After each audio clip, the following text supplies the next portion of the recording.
Y'all gave Zoe Saldana an Oscar? Thank you so much to the Academy. Zoe Saldana's ability to be found at the scene of a culturally insensitive and inappropriate film. I'm really grating with that idea that like you're gonna just like use people's circumstances as set dressings to quote unquote universal stories. Zoe Saldana wins Oscar Award at the Academy Awards. What's up, YouTube? My name is Happiness and welcome to my channel. So when was it? Because I'm gonna post this video today. It seems like it was 2 days ago, whereby the Academy Awards was taking place. So Zoe Saldana won Best Supporting Actor in this movie, Emilia Pérez, and she was asked on how does she feel about the way they portrayed Emilia Pérez in the ending.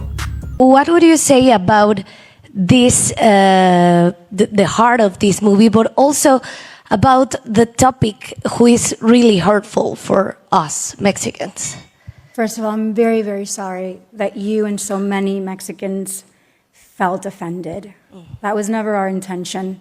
We spoke and we came from a place of love, and I will stand by that. I don't share your opinion. For me, the heart of this movie was not Mexico. We weren't making a film about a country. We were making a film about 4 women. Yes. Of the movie. So eventually she did not want to go into detail, but she said that from her words, the movie was portrayed on how women and every woman in the world, but not on the Mexican people, as she mentioned it. And also we saw when she took the award. Mommy! My mom is here. My whole family's here. I am floored by this honor. Thank you to the Academy for recognizing the quiet heroism and the power in a woman like Rita, and talking about powerful women, my fellow nominees, the love and community. She was also happy. She was going against other people wanted Ariana Grande to win it. And the Oscar goes to Zoe Saldaña.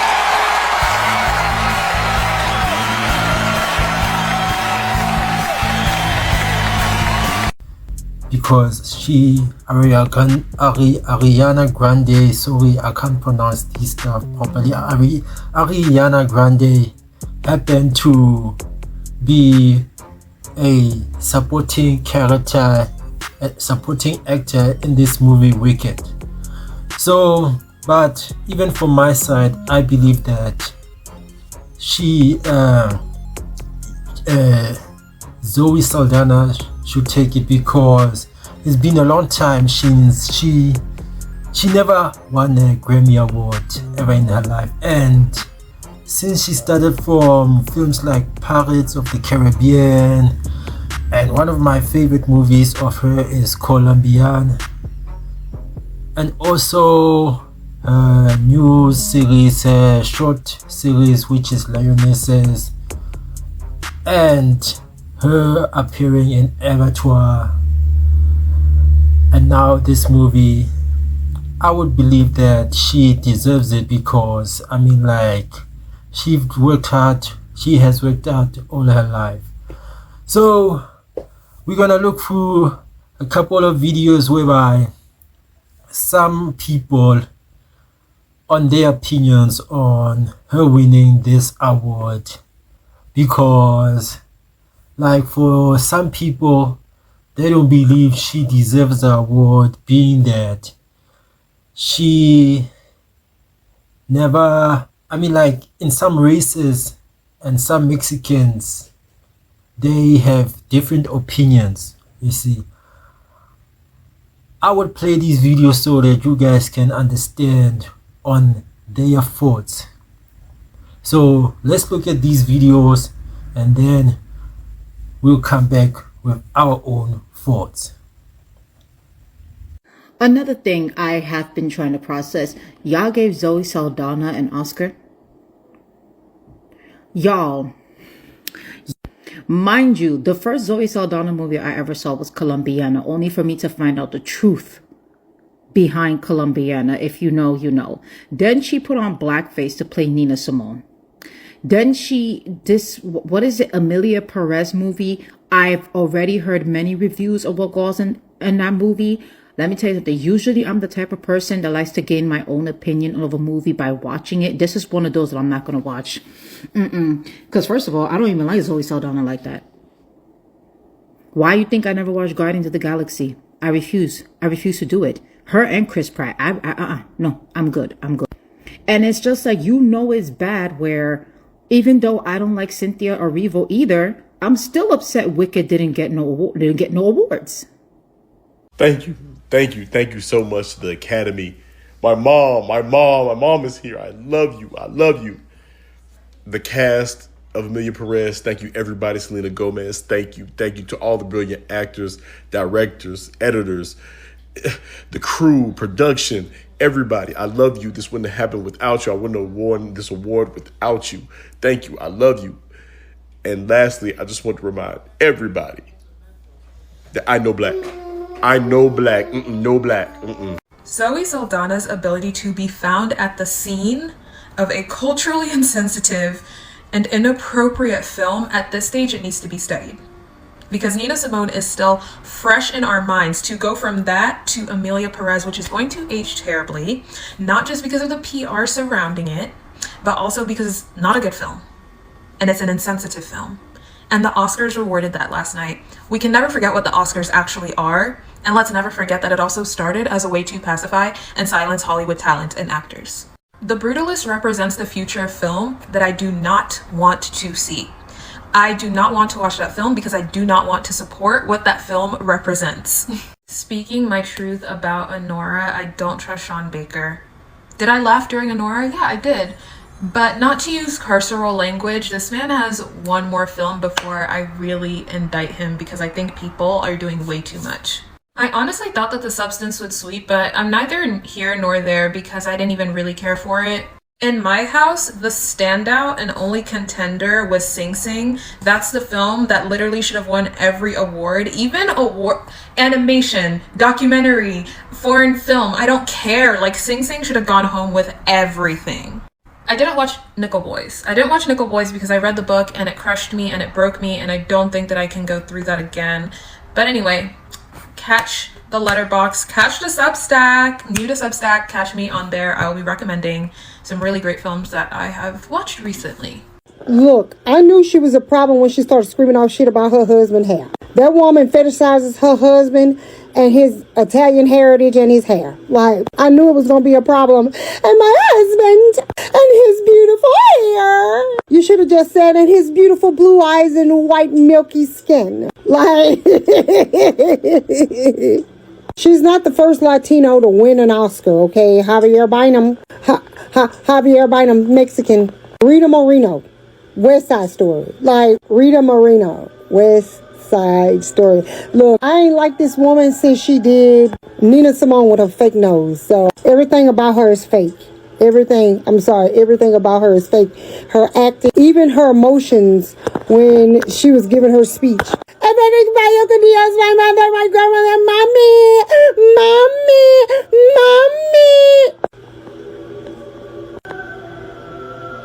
Zoe Saldana is only black when she wants to be, and that is the reason why the black community has such a difficult time accepting her, like accepting the Afro-Latina of it all, because she is black when it benefits her, and that's it, right? And throughout this award season, and especially last night during her Oscar acceptance speech, she made that abundantly clear. Because during this award season, Zoe Saldana was not black, okay? She was Dominican.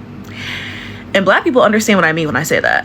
In her acceptance speech for her Oscar, she talks about how she is the first woman of Dominican descent to win the award, which, great, congratulations.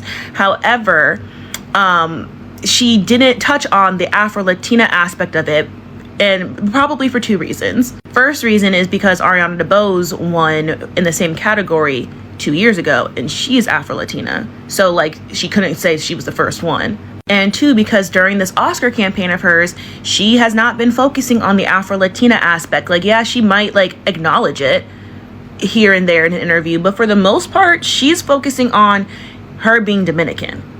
Okay? So she was going to touch on that in her acceptance speech, even though this could have been a beautiful opportunity for her to share that. Like, yeah, and people from the Dominican Republic, most of us are of Afro-Latina descent. Like, there's just so many different ways that she could have, you know, like, at least acknowledged it, but she didn't. Because being Afro-Latina in this moment was not benefiting her. Being a black woman in this moment was not benefiting her. But being a brown woman, being a Dominican who speaks Spanish, that is what just won her Oscar.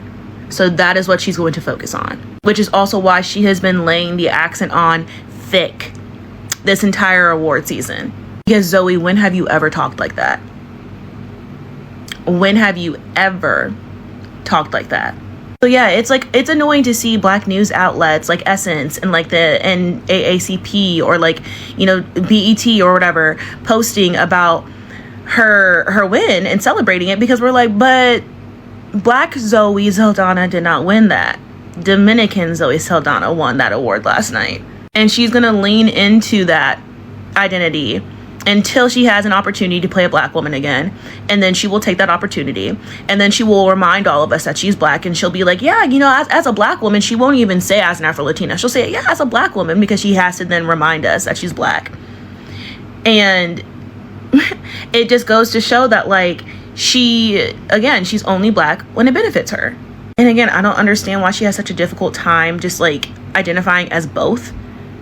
I don't get it. Like, it's a real identity, and we all know it's a real identity, and that's what you are. So why not just embrace that? Like Coleman Domingo, he's Afro-Latino, and we all know that, and he doesn't feel the need to be like, oh no, I'm just this, or no, I'm just this. Like, he's both. Ariana DeBose, she's both. I don't know what the hang up is with Zoe. I don't know why she struggles with identifying as both, but it's annoying.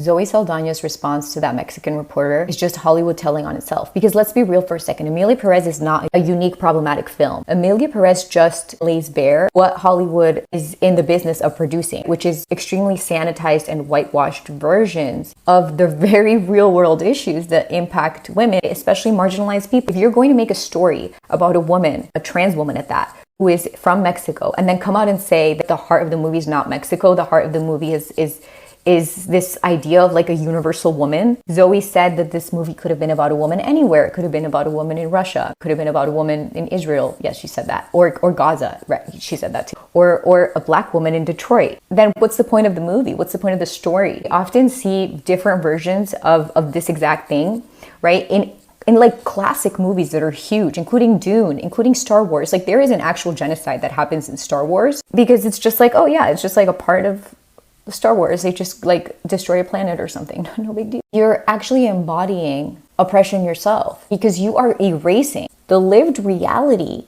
of what those women are experiencing. And then to win awards on the back of that misrepresentation, and then to gaslight an entire community on which race is currently being imposed, on which oppression is currently being imposed by the United States government. This is not about Zoe. I think her words were so preposterous and so unapologetic, but so true, because that's what Hollywood does. Hollywood entertainment are part of the machinery of United States imperialism, of United States war making, of sanitizing concepts that run super deep, that are complex, that deserve proper exploration and attention. Just feed it back to us to further normalize that domination. I also think that we're in a unique moment where we're seeing a juxtaposition of these ideologies that have harmed Mexican people right? Colonialism, US expansionism, so-called manifest destiny took half of Mexico, right? Like that spirit of colonialism. And it's the same spirit that dictates this film, because when you obscure the root causes,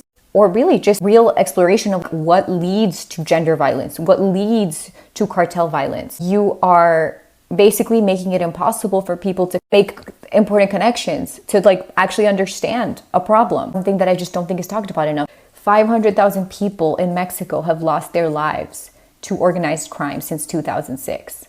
That's 500,000 people. In a way, is kind of like a G-side. And let's also talk about the fact that the United States provides the weapons without which none of this would happen. It is proven and well documented that anywhere from 70 to 80% of the weapons that organized crime organizations use in Mexico are coming from across the border, from the United States, from US producers. Look out for this when you're watching any other media, because it's something that I think is typically better hidden. And in this case, because the plot was just so outrageous and the dialogue, the language that was used was not Mexican. I mean, everything about it was just frankly atrocious. You can't say that about films like Star Wars and Dune, but you can now see how it's all the same. It's intentional. The blurring of reality is intentional in all of these cases. That's what they have in common. See, when I was in high school 15 years ago, I found out that there had not been a Hispanic Best Actress winner for the Oscars. And to me, I made that my ultimate goal. I said, oh, time to break the glass ceiling. That glass ceiling stood. But I've never expected a Dominican to win Best Supporting Actress. Like, that's historical for Dominican people. You need to understand that. You have to remember that there was no Dominican representation within TV networks. It most likely played a character that was either African American or ethnically ambiguous, something similar to the likes, but I watched like Zoe Saldaña's acceptance speech response to the question about Mexican criticism of Emilia Pérez, and I was just thinking about how she said it's a universal story about women, it's not about Mexicans per se. And I'm really grating with that idea that like you're gonna just like use people's circumstances as set dressings to quote unquote universal stories, as if universal stories are like the things when you zoom in really, really close, when you get into a specific story, that's when you can like find universal themes, which are emotions and like people's actual lived like conflicts in their heart, you know? Walt Whitman did say that he saw the universe in a blade of grass, and I think that's the kind of specificity you need. So if the director and the filmmakers had like consulted Mexicans and had actually filmed in Mexico, we'd actually have a universal film. This is not. Okay guys, you heard what some of these people had to say about Zoe Saldana. As for my side, I would stand to say that I do believe that she does deserve it, and without a shadow of a doubt, seeing that it took her a long time to get an Oscar, she should get it because she has worked her whole life in being in the position she is. But from your side, guys, please give a comment on your thoughts in terms of her winning the Oscar.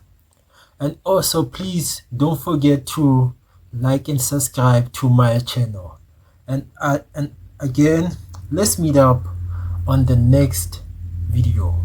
So, as I like to say it, thank you for watching my channel, and thank you for watching this video, and peace out.